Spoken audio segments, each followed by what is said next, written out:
So there is some cutaneous lymphoma that are driven by viruses. One of these virus I study is called HTLV1, which stands for the human T-cell lymphotropic virus type 1. It's quite endemic in the Caribbean and in Latin America. It's transmitted similar to HIV, meaning like sexual intercourse, breastfeeding, as well as blood transfusion or needle sharing, and people that use drugs intravenously. And this virus is associated to a specific type of T-cell lymphoma, which main manifestation is in the skin. So this cutaneous T-cell lymphoma is a type of T-cell lymphoma, presents very commonly in the Latin American community or the Hispanic community, but you must have the virus.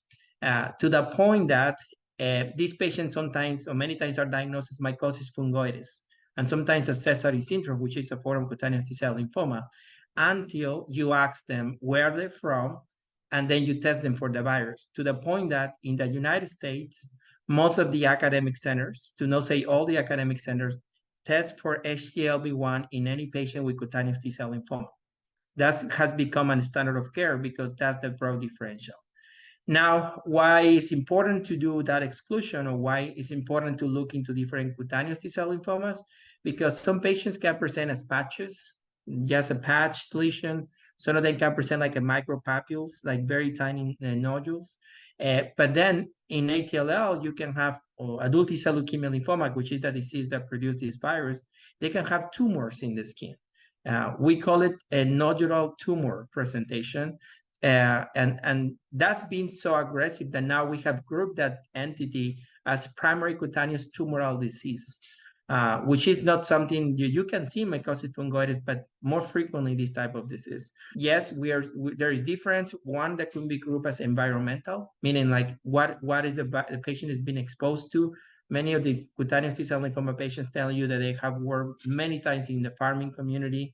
There is a lot of farmers. Most of the cutaneous lymphoma we see in Hispanics are from farmers, or they have worked with chemicals their entire life. Even though we don't know exactly, there is a huge correlation. Epidemiologically, you can see that as a common risk factor. There is ongoing studies on people that I work with in different foundations, like the LRF or the LLS, that conduct research looking at these factors. And the other piece of presentation is that we tend to see some patients with blood involvement. I'll say that in the United States, more patients present with a lot of blood involvement, what in the Latin American community, you usually see more the skin being the main compartment to be compromised, while here we see more of the blood being involved. All this, again, is based on observations. I wouldn't say that we have necessarily conducted that in a prospective way, which is the right way to do it, just looking at patients from the time they're being seen till they die from the disease or something else.